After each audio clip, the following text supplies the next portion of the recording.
अर्थातच आजपासून विधिमंडळाचं हिवाळी अधिवेशन सुरू होतंय नागपुरात। यावेळी फक्त एका आठवड्याच्या कालावधीमध्ये होत असलेले हे अधिवेशन अत्यंत तापलेलं राहण्याची चिन्ह आहेत, कारण स्थानिक संस्थांच्या निवडणुकीचा घोळ आपल्या सगळ्यांनाच माहिती आहे। शेतकऱ्यांची कर्जमाफी, तपोवनमधला गाजलेला वृक्षतोडीचा मुद्दा, पार्थ पवारांचं जमीन प्रकरण यासह अनेक मुद्दे या अधिवेशनात गाजण्याची शक्यता आहे। दरम्यान सध्या दोन्ही सभागृहात विरोधी पक्षनेता नाहीये, यामुळे दुखावलेले विरोधक आणखी ताकदीने एकत्र येत सरकारला घेरण्याच्या तयारीत आहेत।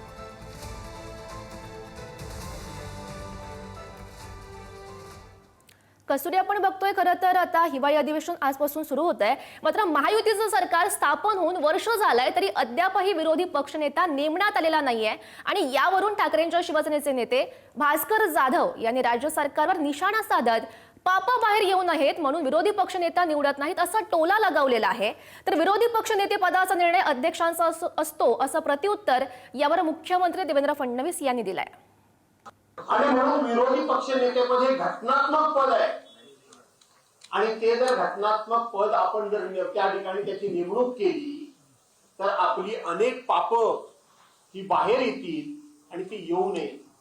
आज दोन उपमुख्यमंत्री आहेत, घटनेमध्ये कुठेही उपमुख्यमंत्री नेमण्याची तरतूद नाही। जे कॅबिनेट मंत्री असतात त्या मंत्र्यांना जो दर्जा असतो त्याच्या पलीकडे उपमुख्यमंत्र्यांना काहीही विशेष अधिकार आणि दर्जा नाही, परंतु यांची स्वतःची राजकीय व्यवस्था होण्याकरता म्हणून यांनी ती पद मात्र नेमली, पण विरोधी पक्षनेतेपद नेमायचं नाही। विरोधी पक्षनेत्यांच्या संदर्भात विरोधी पक्षनेत्यांचा निर्णय हा सर्वस्वी माननीय अध्यक्ष महोदय आणि माननीय सभापती महोदयांच्या अखत्यारीत आहे। त्यामुळे त्या संदर्भात जो निर्णय माननीय अध्यक्ष महोदय माननीय सभापती महोदय घेतील तो निर्णय आम्हाला मान्य असेल। तर गौरी, आता अधिवेशन सुरू होते आणि त्या निमित्तानं विरोधी पक्षनेता सभागृहात नाहीये, दोन्ही सभागृहात, आणि त्याच्यासाठी काल विरोधी पक्षातील काही नेत्यांनी पत्रकार परिषद घेतली। अधिवेशनाच्या पूर्वसंध्येला त्यांनी पत्रकार परिषद घेत काँग्रेस नेते विजय वडेट्टीवार यांनी राज्य सरकारच्या कारभारावरून जोरदार टीका केली आहे आणि यावर आता उपमुख्यमंत्री एकनाथ शिंदे यांनी देखील जोरदार पलटवार केलाय। पाहूयात। कसले नतभ्रष्ट सरकार, तीनही जण भांडत आहेत पण शेतकऱ्यांच्याकडे मात्र यांचं लक्ष नाही।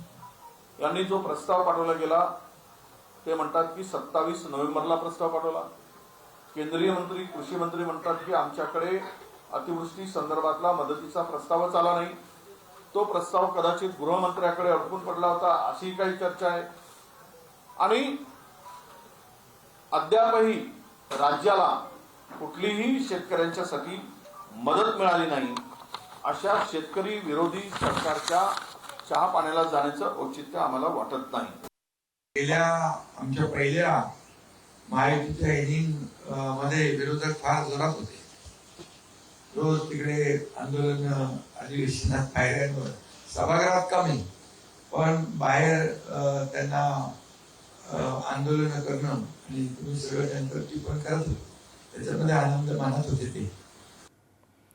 तर आपण बघतोय पुढची बातमी अत्यंत महत्त्वाची आहे, कारण उद्धव ठाकरेंनी एक महत्त्वाची मागणी केली आहे। त्यांचं असं म्हणणं आहे की उपमुख्यमंत्रीपद हे रद्द करावं।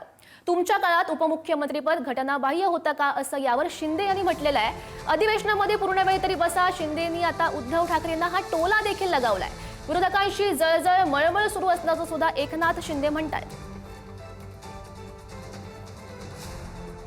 विरोधी पक्षनेत्याला हे सरकार का घाबरते तर ताबडतोबीने त्यांनी विरोधी पक्षनेतेपद दोन्ही सभागृहाची जाहीर केली पाहिजेत। आणि जर तुम्ही आम्हाला कायदे दाखवणार असाल तर मग उपमुख्यमंत्री पद हे तत्काळ रद्द केलं पाहिजे, कारण असं संविधानामध्ये कुठेही तरतूद नाही। म्हणून जे काय त्यांच्याकडे खाती असतील त्या खात्याची मंत्री त्यांना बघा, त्यांच्याकडे कोणाच्या कुठल्या चाव्या द्यायच्यात, तिजोरीच्या द्यायच्यात किंवा बाथरूमच्या द्यायच्यात, ते सगळ्या चाव्या त्यांच्याकडे द्या, पण त्यांना उपमुख्यमंत्री हे बिरुद आता लावता कामा नये। मी मुख्यमंत्री होतो तेव्हा मला घटनाबाह्य मुख्यमंत्री म्हणायचे, आता उपमुख्यमंत्री आताही घटनाबाह्य, तरी काय लावलंय? इतक्या वर्षाचा अभ्यास तरी करा।